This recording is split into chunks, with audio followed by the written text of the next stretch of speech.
So thanks for coming. I will sort of go through my career track of how I've done this work and come to using the iPhone and social media and storytelling, and why I'm doing it from the perspective of a photojournalist.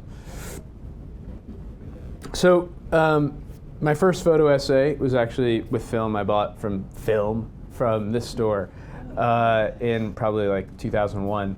I lived in a homeless shelter in St. Louis for 5 months. That was my senior thesis. This is all like Fuji Neopan 400 film developed in Rodinal with no agitation, which probably no one even knows what that means anymore. And I kind of lived here and kind of got the ideas of what it meant to photograph in a different environment than I was used to being in. That was always fun. But I ended up, the story of my career is like a lot of serendipity, which works in any career. You just kind of jump on what happens. I went to Israel and the West Bank as a student, photographing the beginning of the Second Intifada, and made these images that I pretty much, because the internet wasn't around, people didn't have websites yet, no one was ever going to see. And I came to New York looking for a job, trying to get a photo agency.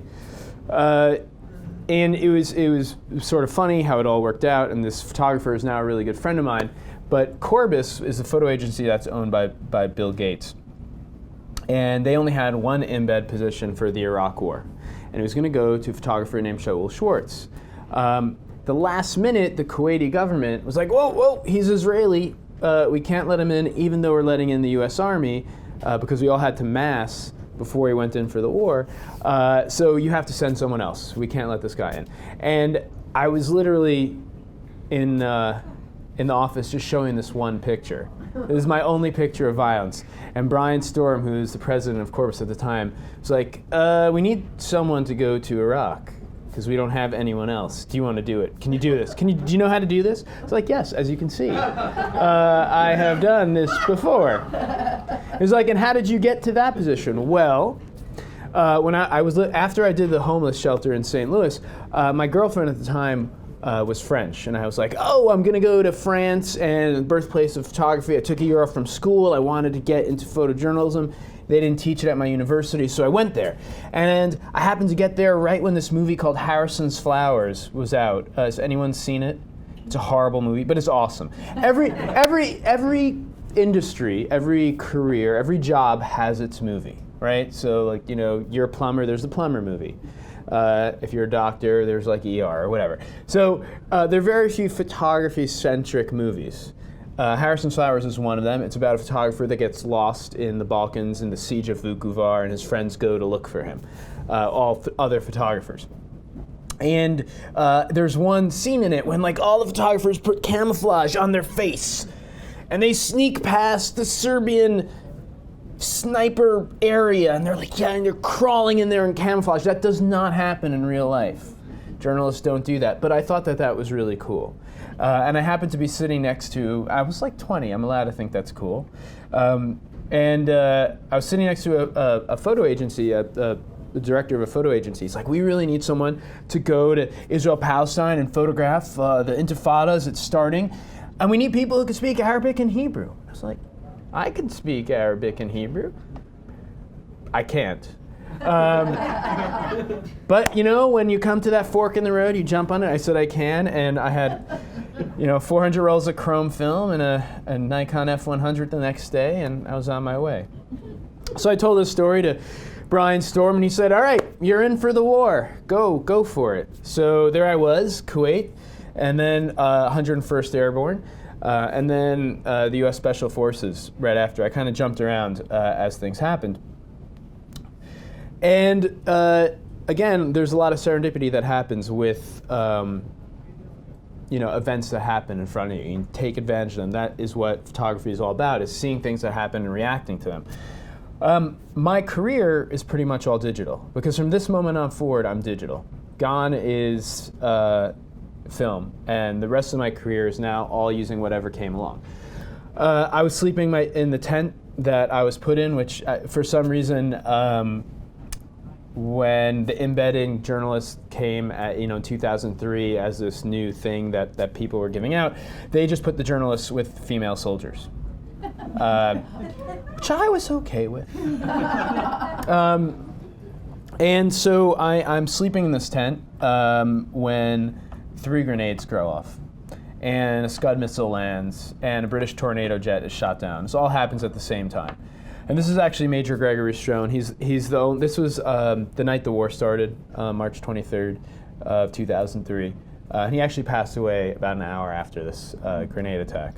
But this was my first round the world image. I was 23 years old, and it was on the strength of this, which is weird as a photojournalist that I made my name on the death of someone else, but I ended up getting a 6-month contract from Time magazine to cover the rest of the war.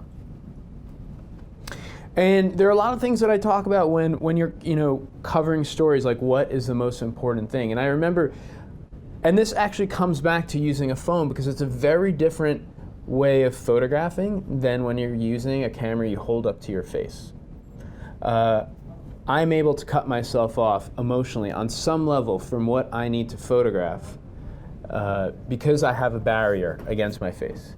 Now these are 5 out of a group of 20 men who went to Abu Ghraib right after the war to a mass gravesite to dig up the bodies of their 4 cousins. And they knew where they were buried. They knew where they were buried for 10 years. And the bodies of these men were still in their clothes. They still had their wallets in their back pockets. They were just petrified skeletons inside blue jeans and T-shirts. And they started weeping. And in the West, and in most of the world, we're so used to the concept and the visual idea of women crying. It's acceptable. We see it everywhere. But seeing men cry is something that's completely foreign to all of us. It's something that is not represented well in pop culture. It's not represented in literature. It's not something that we're used to. We even tell our kids, boys don't cry. And the idea of seeing this group of 20 men just openly weeping was incredibly powerful for me. And if I did not have the camera in front of my face, if I looked down to look at the photographs, I started crying with them. And then I picked the camera up. And then, when you have that camera in front of your face and you're looking through that viewfinder, you're thinking about, oh, that's my light, this is my composition, I'm lining things up, what's my aperture, what's my shutter speed, and the emotional impact of what I'm actually witnessing is lessening. So I'm able to work, and then I put it down and start crying again. But this was like the bread and butter of what I did for years. I spent 6 years in Iraq, and then 5 in Afghanistan. And this is the story of the war. And actually, this soldier survived, and he lost all his short-term memory of that day, and the doctors at this hospital in Texas where he was recovering ended up using all the photographs I took of what happened up to his injury to help him rebuild his memory.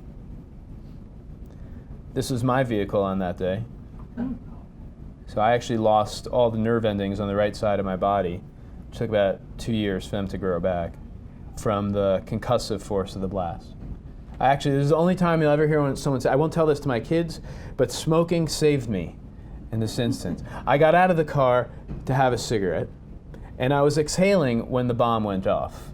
So the pressure differential in my eardrums was the same as it was outside. So when the shockwave hit, anybody who had their mouth closed after inhaling had their eardrums blown out.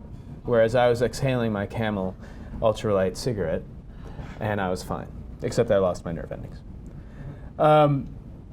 So I ended up going to Haiti in 2004 when Aristide got kicked out, or when people were trying to kick out Aristide Guy Philippe.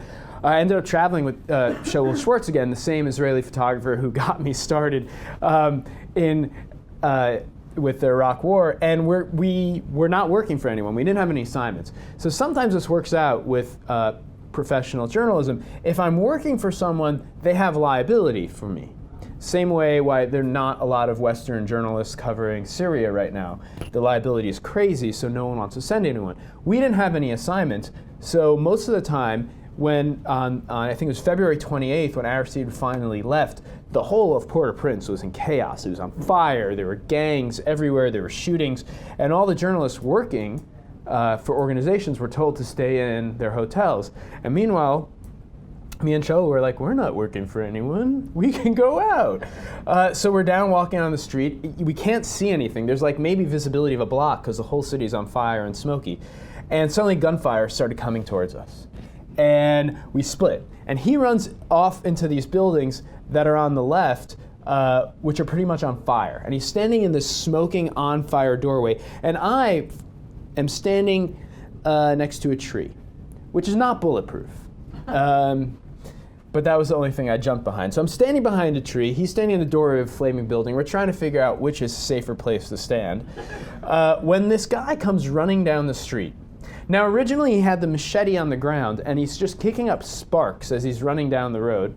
And we pretty much decided that we were, this is usually where I swear, but we were screwed. And I just started shooting. So I just had my finger on the button, and he just ran right past us into another cloud of smoke, and the gunfire stopped, and we ran away. But if people ask me, like, why I do this, like, the most important reason that I do this, because I don't do it to make a living, because making a living from photography is not a good idea. It's for moments like this. This is a meeting between Sunni and Shia sheikhs in Ann Arbor province in Iraq in 2007.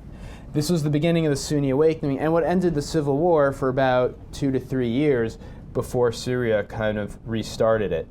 I'm the only American here. I'm the only photographer here. And this is like just recording a piece of history that I could somehow one day hope that, like, oh, when some kid opens up his textbooks in 100 years and learns about what happened in Iraq, one of my images might be important enough to show him. And that, I think that's a real privilege as a photojournalist, to be on the front lines of history, to record those things for other people that can't be there.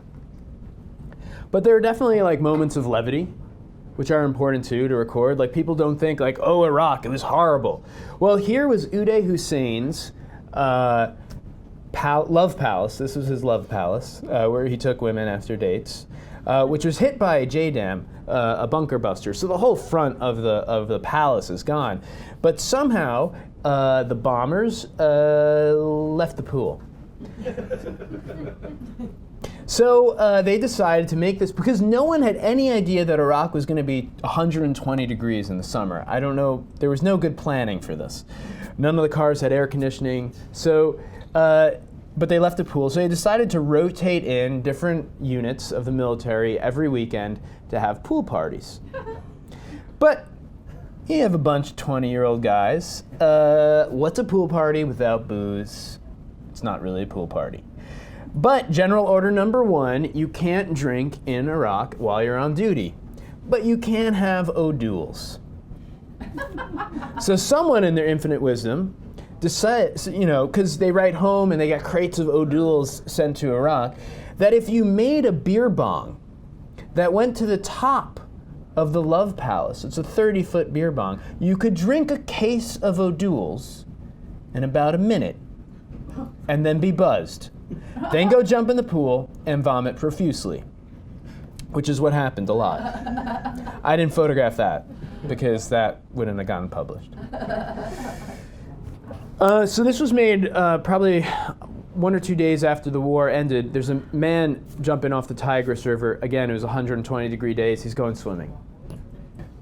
This image changed my entire perspective of what I was doing with my career. And I'm really lucky that it came early enough in my career, like right when I was starting, to really help me decide where I was going to go. Now, this is just a man jumping off a bridge. There's nothing more to it than that.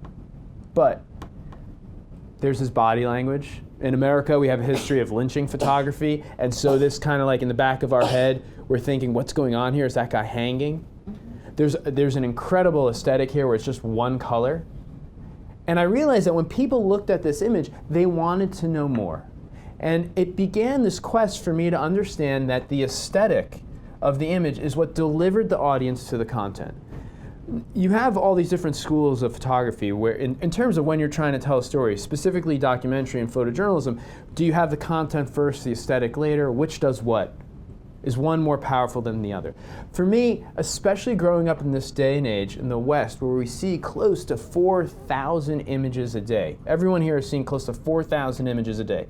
How do you get people to look at an image from Iraq? From a war that no one wanted to see, that people weren't even looking at those pictures anymore, at Afghanistan. If you go to Yahoo News and there's another bombing in Iraq or Afghanistan, does anybody look at that anymore? Because it's the same thing every day. So for me, I thought, I know how to do it now. I'm going to create a new way of seeing. I'm going to create my own vision, put it in here just to get people to look at the images. I can't do the same images that everyone else is doing. And that's where I began my path where I've gotten to right now. So I first started this in Darfur, in Sudan. When I went there, I was working on assignment, so I had my 35mm digital, but I also decided to try something different. I took film cameras, and Holga film cameras, which are like $20. They sell them here in the film department, I guess. And I decided that I wanted to create a panoramic. But what I wanted to do is not be a panoramic of an actual space, of a physical space, but of an idea. And I had a name for it. I called it thematic panoramics. And I really was playing with this for a while as a new way of seeing. Again, this is like my first kind of experiment in what I could do. Creating a panoramic that was an idea, basically. These are portraits of soldiers that I traveled with in Darfur. And then went back to Iraq with it. And this is an image that was taken over 12 hours.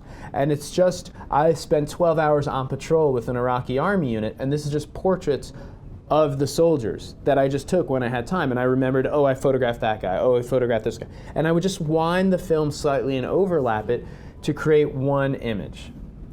Actually, probably the most successful one is this is Haiti after the earthquake. This took me 3 weeks to make this image. I actually kept a Post-it note that I gaffer taped to the back of my Holga telling me, and these are close-up slots of it. So like this is like in the first day right after the earthquake. This is sitting with a man in the rubble of his home. This was looting in downtown Port-au-Prince. And this was Sean Penn's refugee camp on a golf course. So then came my next project, and I actually ended up having a book about this. So in Iraq, when you get the airport road that leads from the airport to your hotel was for a long time the most dangerous road in the world. And you would get in an armored vehicle with all your most important stuff. So for me, that was like my computer, my satellite dish, and my cameras. Your clothes, they're in a backpack hanging outside the vehicle. Of course, my car got hit by RPG fire, and my backpack was blown off the vehicle, and I had no underwear. So I, for some reason, not my wife, but I called my mother, and I said, Mom, can you go to the Gap and buy me a pair of jeans and FedEx them to Baghdad, because FedEx worked. And I love my mom. But she said, Ben, why can't you go to the mall? And I said, Mom, it's Baghdad. There is no mall. There are like 2 working escalators in this entire country. True story. Actually, only 1 works. And she said, but Ben, I don't know that. I don't know that there's no mall, because all you do when you work I was working for the New York Times, is like all you do is photograph a bomb site or a funeral, or you go to a hospital. Like that's the only pictures that come out of Iraq. So I don't know that there's no mall. What does the rest of Iraq look like? And I was like, Mom, I can't photograph the rest of Iraq for you because it's too dangerous. If I just get out of my car, someone will shoot me. I am a 6-foot-tall, bald white man. I am their idea of Jason Bourne. Like there is no way I am blending into this environment. So I was like, you know what, Mom? Next time I'm in a car, I'm going to photograph outside the car window, and that's what you're going to see. And so then I started 6 years of photographing through all my armored car windows in Iraq. And this became like a huge project for me, because then it became something else. It became a way of how the US soldier sees Iraq. It became actually literally a representation of a viewfinder, where you're looking through something to this other culture. And it became a metaphor for the East versus the West. And this is actually the image I gave to my mom. I said, Mom, this is pretty much what Iraq looks like. It's a land of blast walls, and I can never say concertina wire unless I'm thinking about it. I call it Condoleezza wire. And I actually wrote that on the print that I gave to my mom. So, and I'm a combat medic, so I'm allowed basically to go with U.S. Special Forces and photograph with them. And I'm always the dude that kicks the soda can late at night in the alleyway, or like steps on the cat. And they always turn around and be like, oh my God, it's a photographer again. So what happens is when they go out, a lot of times when they were doing Overwatch to make sure that people weren't placing IEDs on the road, they would go out in the middle of the night, stay all night on a tall, elevated position, and just watch the roads. So obviously if you're out late at night, you need night vision goggle, and there's always someone who's not going out.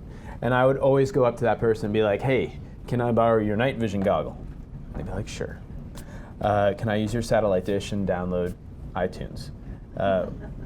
Which was always a good trade. And my wife, in her awesomeness, is very hygienic, and would always pack my kind of toiletry bag with dental floss. Now, I never use dental floss. I don't need dental floss.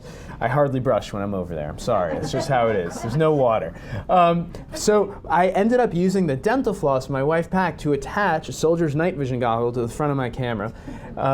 And then also did a project. And these two projects, the Windows and the night vision, were successful because they showed Iraq in a way that people weren't used to seeing. And again, it just plays back to that Blue Man image where it was the idea about creating an aesthetic that people aren't used to get past their apathy. It's like a bridge over their apathy and helps deliver the content about what the images they're looking at. So next up, following along the same idea was the Gulf oil spill. Now in 2010, that we all grew up in the 80s. We remember Exxon Valdez. Guys in white suits coming out of the oil with the birds, and it was awesome. It was dripping. It was like Creature from the Black Lagoon. This did not happen in the Gulf of Mexico because literally the oil spill where the Deepwater Horizon was 50 miles outside of the United States. It was actually in international waters. When I flew out there with the Coast Guard, they had to radio back to NORAD to tell them not to shoot them down, because it was an airplane. It was an aircraft coming back into American territory. So how do you tell that story? It's something that's so far flung. There was no images of birds. I mean, there were a few towards the end in the last 3 weeks, but it didn't have the same visual tropes we were used to when thinking about an oil spill. So I ended up thinking about abstracting the whole concept, and I lost a good pair of shoes over this. The Gulf is not that deep in many parts, and I would just jump into the water and would shoot straight down into the oil floating on the top of the water, and creating these abstract images that I hope people would look at. They would say, oh, these are really interesting, these are visual, what is it? Oh, it's the oil spill. And you would have, instead of having people turn away from the news, because that's what they do. In fact, I had to shave my legs to get back into port because they didn't let anyone back into port that had oil. And you could only get Blue Dawn. Blue Dawn is the only substance on the planet that can get crude oil off organic substances. No one knows why. And for 3 weeks, you couldn't get any Blue Dawn in like the rest of the country because it was all in New Orleans. And we would save it to clean the bottom of our boat because otherwise the port patrols wouldn't let your boat back in. So me and a friend of mine who were in our little boat, after we cleaned it, we ended up shaving our legs before they would let us back into port.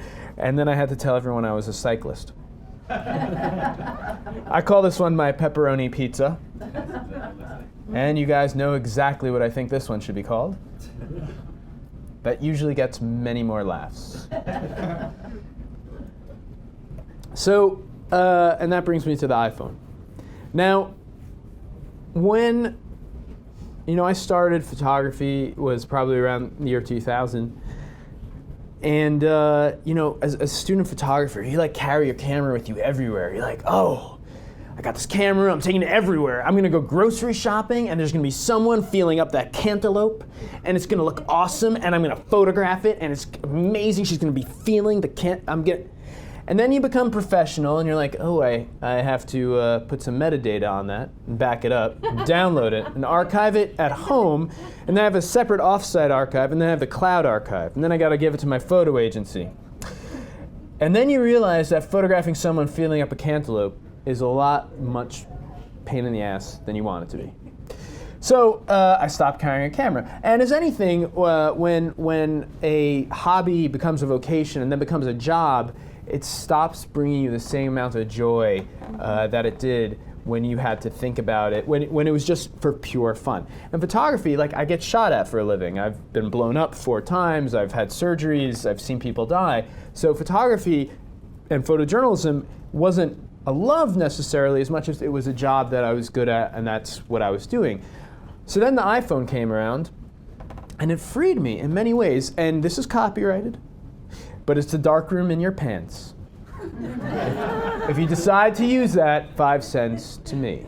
Just saying. But it freed me. It freed me in a way that my other cameras didn't have. It was always there. It was in my back pocket. So I started taking pictures. And the first pictures that I took were purely not photojournalism. They were just fun, something to do to escape the actual, rectangular 35mm format that I was doing for a job. This is a cliche now. Everyone photographs out the window with their, when it's rainy. It's like it's like the brunch photograph now, I guess. Actually, this was my brunch photograph. This is a sushi restaurant in Brooklyn. I'm sure I pretty much ate one of these guys after. So I was just doing that for fun. Those are all with the iPhone 1 in like 2008. And then what happened was I got an assignment from a client from a magazine based here in New York. It said, Ben, we want you to go out to Southwest Colorado, to this town called Yerevan, which is where 15% of the uranium from the Manhattan Project came from. And it's amazing, they've spent $1 billion with a B of taxpayer money because this town is so radioactive, they had to bury it. They had to bury it, and not only did they have to bury it, but they decided with this $1 billion to create a mathematical-based language and create a symbol in the concrete and granite that is covering this town, so that if in 15,000 years at the half-life of this town, when aliens visit this planet, they will know that this town is radioactive and not to come there. They spent $1 billion of our money doing this. And they said, Ben, we want you to go there. We want you to take a Hasselblad X-Pan, rented from B&H, and shoot with chrome. I was like, chrome? Whoa, what? I haven't shot with that stuff in 10 years. Do you overexpose chrome? Do you underexpose it? 2/3 of stop? I didn't remember. I was like, oh. And a friend of mine was like, Ben, you'll never know what just happened. There's this amazing app that just came out. It's called Hipstamatic. No one knows about it. It makes your pictures look like you shot them in 1965. They'll never know. You can shoot like that. You'll get away with it. So that's what I did. I went out to Southwest Colorado armed with my iPhone. I didn't tell this client. I mean, I had the X-Pan with the chrome and I was doing that, but this is my backup. And I went around shooting this story for them. This is, a section of the town that's about to be emptied. This is a woman who decided to stay. She's not leaving. She's like, I'm not gonna get cancer. She's like a salt of the earth. This was actually yellow cake. She created, her whole garden had tons of yellow cake in it, around the plants, and the plants were alive and moving because they were. So this is a section that you can see from outer space that makes people think that, I don't know how it works. But when aliens come, they're not going to come there. So if they invade, that's where everyone should go.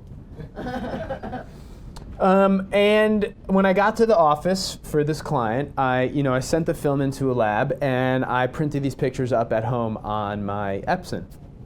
And they were like, oh, these are amazing. Is this like an SX70? Is this like a Polaroid? How did you shoot this? And I was like, my camera. We should go out for lunch. Oh. Yeah. And I would change the subject, and they revisited it and be like, no, really, how did you shoot these pictures? And I was with my phone. And they didn't run them. They said, oh no, we can't run phone pictures. And the Chrome turned out okay, thankfully. You overexpose 1/3 of a stop. But so there was the beginning where I was like, they actually ended up running these images online. Because they were like, it's not good enough for print. We can't really, that's not a real camera, right? So then I went out to prove them wrong. So I ended up, like I said, I was in Afghanistan for 5 years. And I have my normal 35mm assignments, but I spend a lot of time walking around Afghanistan. I don't do embeds. I kind of just walk on the street and photograph daily life, talk to people, whatnot. So again, I am like Jason Bourne, James Bond when I'm there. If I had a camera, that would not, a big DSLR, that would not work out well for me in some of like the weirder places. So I started walking around with just my iPhone. Grew a big beard out, got brown contact lenses. My wife would like sit, and before I left would like paint in Just for Men on my red beard, so I'd have a black beard, which actually ends up bleeding onto your cheeks, and then you just have black cheeks. It looked really, really bad for about 3 weeks, and I never did that again. Had to like cover my tattoos, do all this stuff, and I would just end up walking around photographing things I've seen. And again, like one of there are a couple of things that like work out well and differently between shooting with an iPhone and shooting with a DSLR or an SLR or a different type of camera. There's creative control with your shutter speed and your aperture and your depth of field. You really don't have that with an iPhone. But what you have is speed, and you have an ability to not impact the scene as much as you would have, especially in a case like this. Like if I pulled out here in B&H an SLR, I wouldn't be impacting the scene. But here in Afghanistan, where you don't have a lot of white guys walking around carrying a Canon camera, I would impact the scene, and I wouldn't be able to get the living in paradise moment that I wanted. And obviously, like, okay, there's tons of people here. They know I'm not one of them. But because they're all staring at me right now. But in the scene of, like, in the market, like, pulling out my Canon and getting up into someone's face would not really be the most efficient way to not get beaten up here. So using the phone is helping me get a little more intimate and take pictures without revealing myself or impacting the scene as much. And I was really able to do an interesting body of work that I was on assignment for the New York Times Magazine to shoot Afghans at leisure. And it was just about how Afghans spend their time away from the war. Sports they play, things they do to get, just to have a normal life. And I shot it with my phone also. Now this is where I think the real change in the industry came, is when I showed them to Kathy Ryan, the photo editor at the New York Times Magazine, she decided that instead of using any of my 35mm work, she was just going to use my iPhone work. And wrote an op-ed in the front page of the magazine when it was released, defending the use of iPhone photography as just another tool in the photographer's camera bag. It's not that it was better or different, it was just one more thing that could be used to help deliver an effective story. And this is me walking around Afghanistan where actually using the phone let me get more interesting images. This is my cat picture. You know that Caltech actually set up a neural network of 16 supercomputers, and in the same way a neural network is, I don't know what a neural network looks like, but they do, obviously they're Caltech. And they released it onto the internet to look at every web page ever, anywhere. And in 2 months it came back, amassed all this information, and they asked it to make a visual, articulation of what it learned from the internet. And it made a mosaic of the face of a cat. Because there's more pictures of the cat on the internet than anything else in the history of mankind. This disturbs me to no end because I'm a dog lover, but it's horrible. Yeah, this is one more from the Afghan at leisure. It was actually, there was a boat off to our side. This is in Cargo Lake, which is about an hour from Kabul, where people go and hang out, and teens just usually go and try and have sex. So they're pretty much the same as anywhere else. And like I felt like I wouldn't be able to get half of these images if I just had every bit of my gear and my packs and just scream photographer. This is my make Cartier-Bresson roll over in his grave photograph. So then I was on a roll here. I started, and people started hiring me now to shoot with my iPhone. Once this article by Kathy Ryan came out and the images in the New York Times Magazine, I started getting some work to shoot with my phone rather than my 35 millimeter. Which brings me to Libya. There are some graphic images in here, I'm just letting people know. I ended up getting an assignment to go cover the Arab Spring in Libya for GQ magazine. And I said, what if I shoot with my iPhone? Because Condé Nast and GQ, those images, they print 4 months in advance. So if I'm photographing in February and March of 2011, which is when I did this, no one's going to see it till July when the magazine comes out. It's going to be old news till then. So what if I create a viral campaign? What if I shoot with my iPhone around my 35 millimeter and I post them on my blog, which has a big following, and I say, you know what, for the full take, let's look at GQ in July. And I said, and you guys only have to pay me a little bit extra, but I'm going to create a viral campaign for your print publication. And all of a sudden, I just created an entirely new business part of my business as a photographer. I was able to create these viral campaigns using my iPhone and my blog for a print publication. And this is something new that before this was happening, photographers weren't doing. So now people use Instagram and their blogs as something they can use as a price point for clients. But it was only so this was the image in the 35 millimeter and in the iPhone.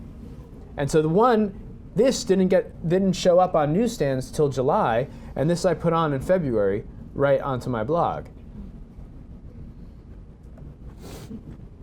And it's opening up new doors in terms of in the photography business, where, let's say, if you're a freelance photojournalist, the day rate hasn't changed since 1984. Literally, it's the same amount of money you're getting from clients. Cost of living has gone up. The cost of gear, it's ridiculous. Digital gear was supposed to make our lives easier. It's made our lives harder. If I wanted to go cover something right now, I could have bought a Nikon FM2 for $200 and get a brick of film for $50, and I'm ready to go.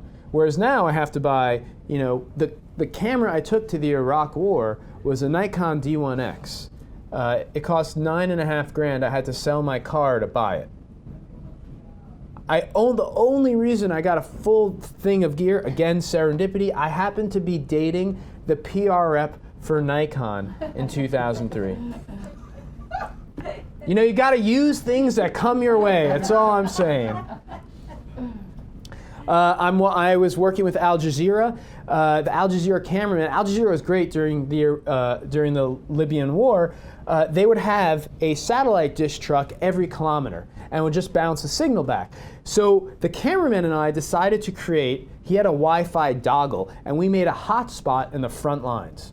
So literally, we're in the trenches as fighting is going on, and we have a Wi-Fi signal. And we're able to log on and check our mail or upload pictures. And as we were walking, someone chucked a grenade into a destroyed tank. The tank had 5 rounds still left in it, and they all baked off and exploded. And as I'm falling backwards, I lose my Canon gear in the sand, and I just started shooting this with I'm literally falling down on the ground as I took this picture of the explosion of the tank. Just shot it with my iPhone. This, he was supposed to be sacrificed in Eden when we took a certain city. They lost the city, so I don't know what happened to this dude. But I was really looking forward to some shawarma, and now nothing. So in terms of technical abilities, this is literally in the front lines. That little speck on the top left corner is a shell casing flying out of the AK-47. Behind these guys, right here, is Remy Olichuk, who's a friend of mine who was killed in Syria a year and a half ago. Incidentally, these guys are shooting at nothing. So most of these guys shooting, obviously they're not uniforms. He's wearing a pair of Oakleys. He's just a dude in a pair of diesel jeans, and he's looking cool with a gun. Other side was exactly like that too. An AK-47, even if you're Arnold Schwarzenegger or Chuck Norris, has a range of 500 yards, if it's clean. These guys are separated by like 2 kilometers and firing at each other. That's why I was like standing in front of them shooting, because I was like, no one's gonna shoot me. This is like nothing's, these guys don't know what's going on. This is an image with 35 millimeter. So as I took this shot, and I'm bringing it down to check what's going on. Now, actually, his hat, that guy who's shooting, first of all, that gun that he's using is from World War II. And second of all, his hat is actually made from the shoulder pad of his Kevlar vest. He took the shoulder pad off and like wrapped it around his head, which if you're shot with when you're wearing that, would do nothing. You would die. So, and the guy who's jumping down has a cigarette in his finger.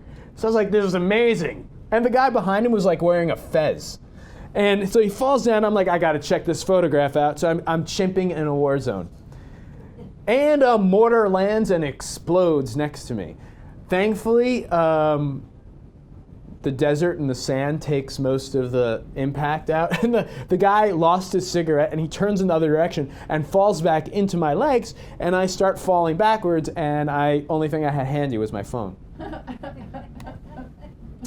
And obviously, like at one point, I had the opportunity to shoot like Justin Bieber and a bunch of other people. So I had a ton of teeny boppers following me on my blog, and that is one thing I think about is like who my audience is.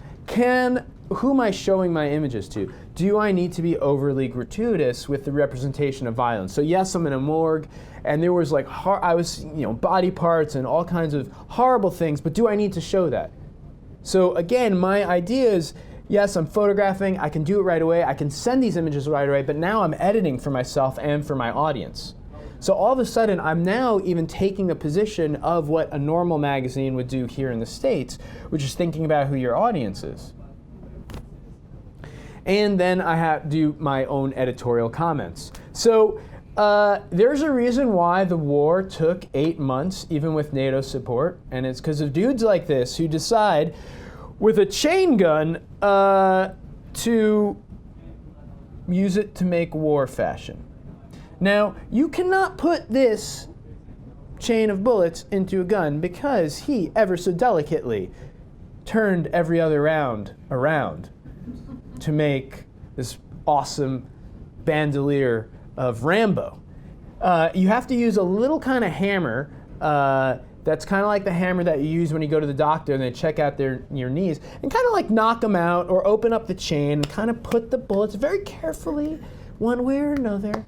So when it hits the fan, he's going to have to hunker down and turn the bullets around to get it back in. The next day, he was actually wearing grenades in his lapels, and I decided that he was not a good person to stand next to. This is a 35 millimeter. I mean, this is the iPhone image, and this is a 35 millimeter image that appeared in GQ. So the quality's there. I mean, obviously, this is early hipstomatic with the John S lens, if anyone knows what that is. Creates some splotching. In the trenches. And so as I was shooting this, I was literally sending. I actually figured out how to hack my phone and connect it to my satellite and upload from when there was no GPRS. This is at a massacre site.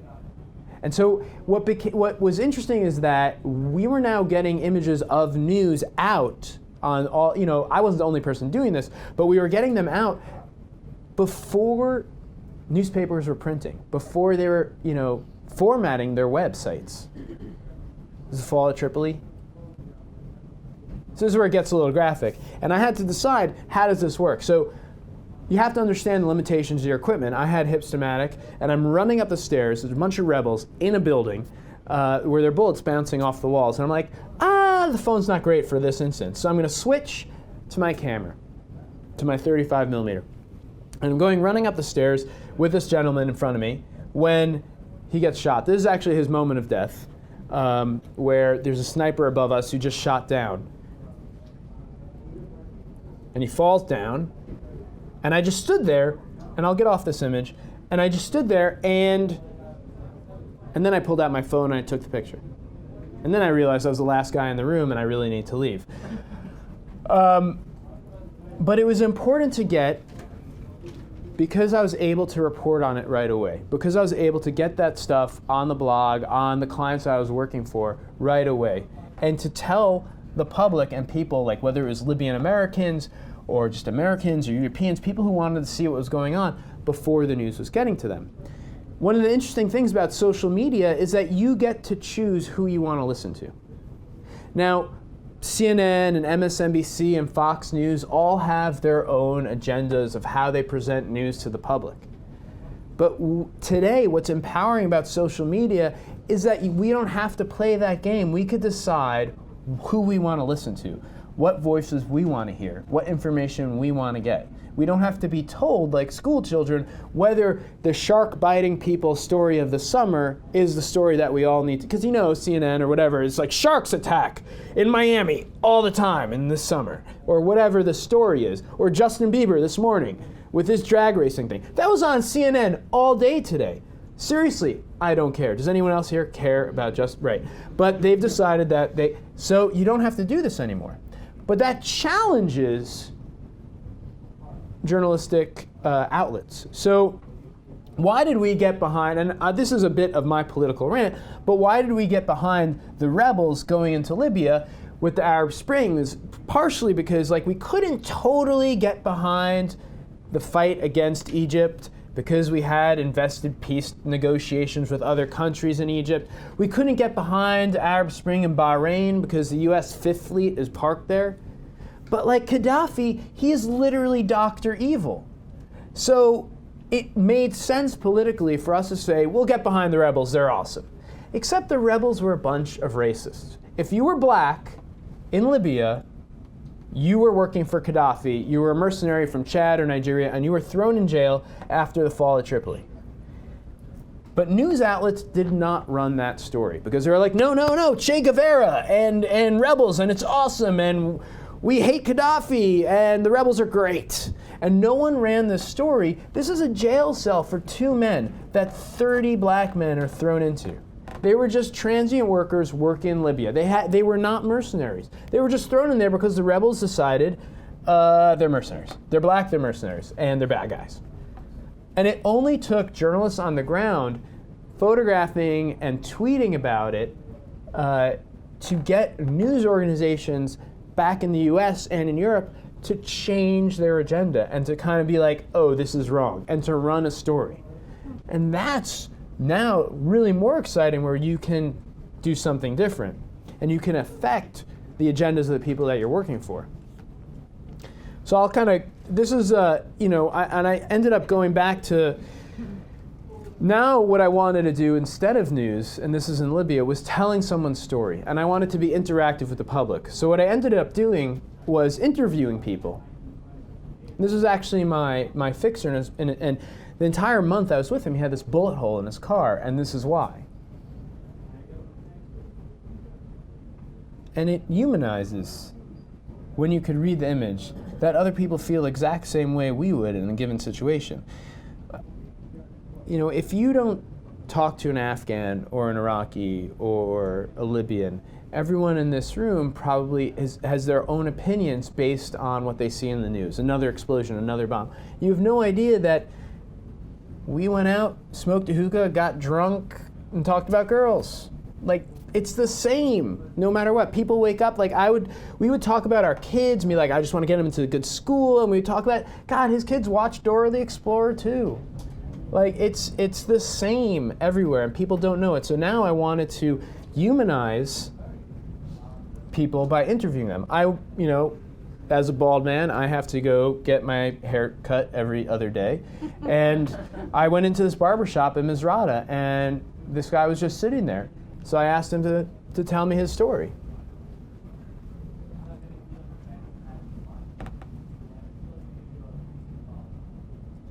And I thought this was a really powerful way. And again, it's not enough for a front page article in the New York Times. It's not enough for an article anywhere. It's just like a small blurb about what this man was feeling when I took this image, what he was thinking about, what he wanted to say. And we now have the perfect platforms to take these pictures, to record what these people feel and say, and put them out there for other people to read, regardless of whether or not it's going to be published in a traditional print media. And he wasn't really angry at me. He spit on me as he was yelling and actually rubbed it off my head with the hand with the gun. And this was a protest against federalism in Libya. So now people are like, oh, iPhone photography, it's legitimate. People are putting it on the web. They're influencing actual web traffic. So then when Sandy was going to hit, Time Magazine hired me and 4 other photographers to take over their Instagram feed, which was brand new. But what we were able to do is also update their website without any other editors doing any work. And in one day, there was a 13% increase in web traffic on Time Magazine's site just from the 5 photographers working for Time Magazine posting images from in the field. And this is off Coney Island. That's the pier of Coney Island. I literally just got in the water and photographed this dude dancing in the waves. This is Dumbo that night. And actually, it's right when the lights went off in Manhattan. So you can see like Manhattan, towards the west is completely dark. Staten Island. This is in Breezy Point, Queens.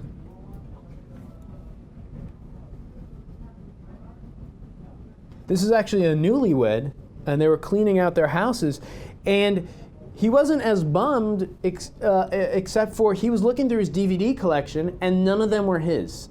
They were like, all my DVDs got washed out, and someone else's DVDs got washed in, and he picked up Raising Arizona. He's like, this is not my movie. I did not.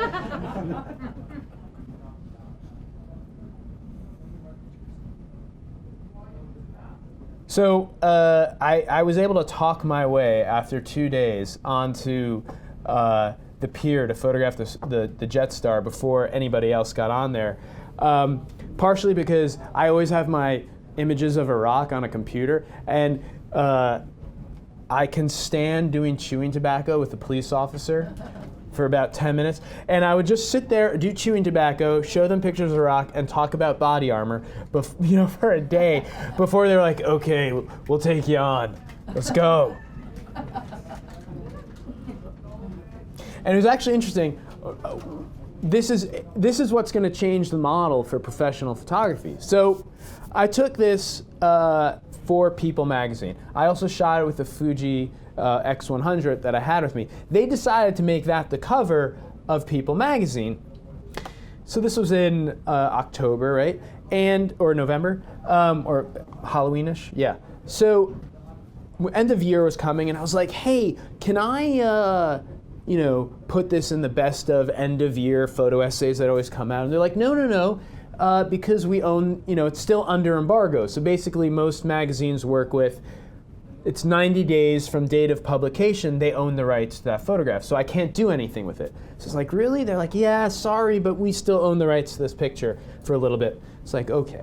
But little did I know, people were photographing this picture on the cover of Time magazine and putting it online and on Instagram.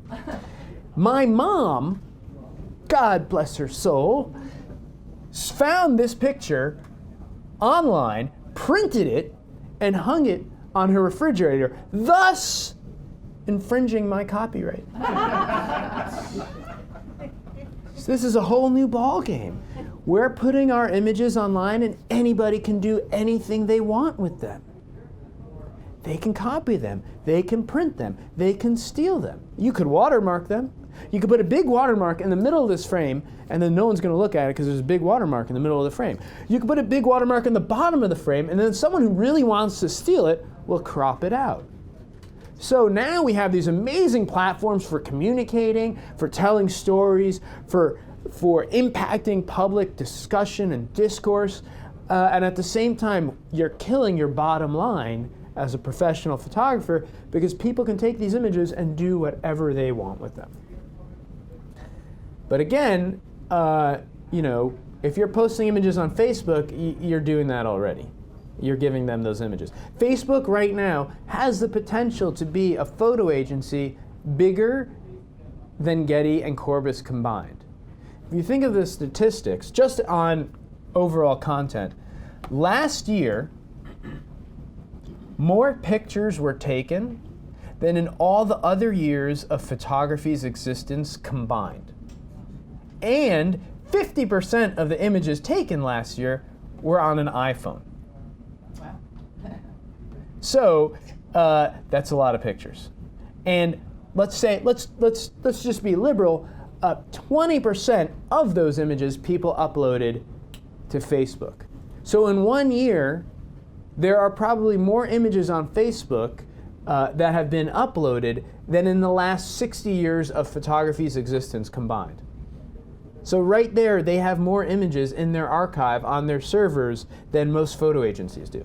Yes, most of them are of cats and brunch and like your kids going like this really fast and their hands are blurry.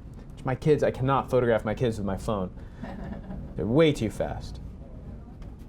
This was that building just down the block from here. French tourists on, I think it was 13th Street or something. This guy was interesting. I found him crying in Roxbury, which is on the other side of Breezy Point. It's like, what? What's going on? Did you lose your family? Did you lose your house? You're like, no! My name is John Lennon. And it's not one day after Sandy that I'm still getting prank calls asking me where Ringo is. These kids got no respect.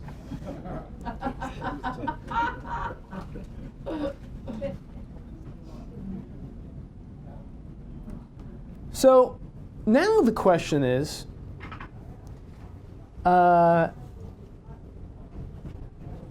craft versus finished product.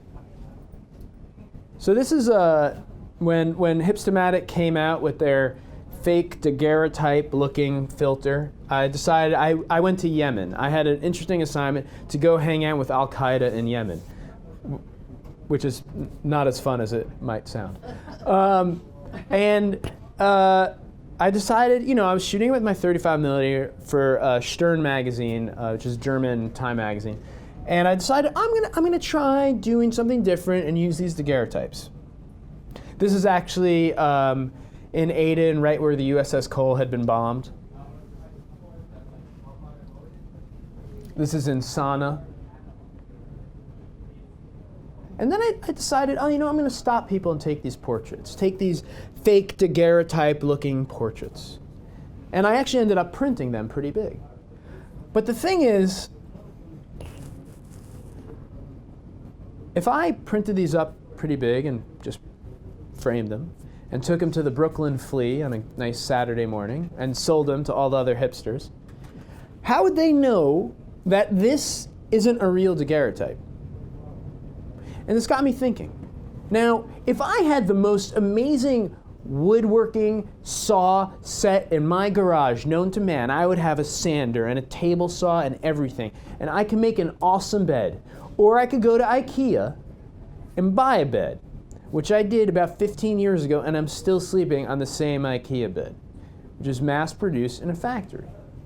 So does the process and the craft matter as much as the finished product? So if I made a real daguerreotype versus shooting one with an iPhone, if the finished product is just this portrait that people look at because it's interesting and want to know more about, doesn't matter which tool I use to take it.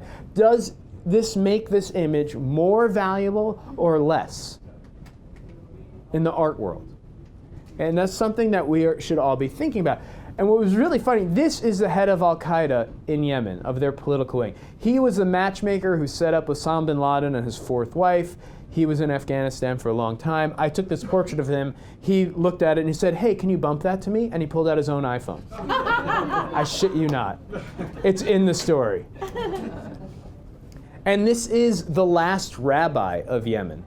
And I actually photographed both of these guys on the same day. They probably wouldn't get along, but they both gave me hugs. So I feel like it was like a transfer of hug thing.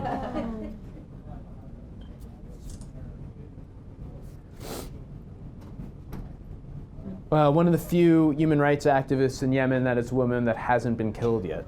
It was great to actually meet her and get her portrait. But again, if I printed this out and sold it or just put it out there, who can tell whether that's a real daguerreotype or a fake one? And this should just start us thinking about what is the process and does it matter? I happened to be in South Sudan over Christmas just a few weeks ago for a wrestling competition. I have two little babies right now. My wife was like, "You should stop doing hardcore Warzone stuff." So I was like, "Oh, I'll just go ESPN. ESPN, they're sports, right?" They sent me to South Sudan to cover wrestling. It's peaceful. First match happened. I'm sitting down at a pizza restaurant called Da Vinci. It's on the Nile. It's very nice. When all of a sudden, the whole place broke down into a civil war. Stuff just follows me. And I ended up sneaking out of my hotel where everyone was kind of sequestered and going to the UN base to photographing all the people, the tribal Noors who fled there. It was just like on the tennis court. And so I just snuck out. Like there was literally a man executed in front of me on the streets. And so I did not pull out cameras. I literally pulled out my phone and I just shot with that safety-wise. And put these straight up on Instagram. Unfortunately, Instagram as a platform is amazing. At the same time, people like pretty sunsets. There's a reason we all photograph pretty sunsets. Pretty sunsets they're pretty, and we like them, and they're on postcards. And when we see a pretty sunset on Instagram, we double tap it. When we see an image like this, we sort of leave it alone. Because you don't want to like something horrible. So there is sort of, I can't say how much the hardcore news images are impacting on platforms like Instagram, which is a very kind of candy platform in many ways.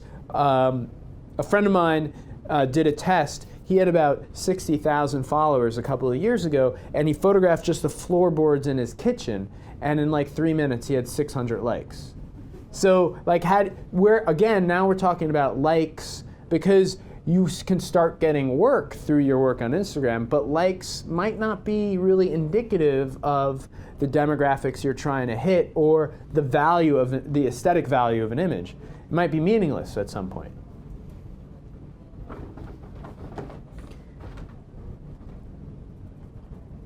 And Ruddy's back there, so I will show these. This is the last thing that I did, where a friend of mine, Ruddy Roy, and I decided to go out on New Year's, create our own unique hashtag, which was Ruddy and Ben's Photo Safari, something like that, that no one else would use. So it was our own hashtag. So if you create your own hashtags online, you're basically creating a portfolio within the Instagram platform. So we created our own hashtag. He shot color, I shot black and white, and we photographed Penn Station after New Year's for about 5 hours, and just kind of.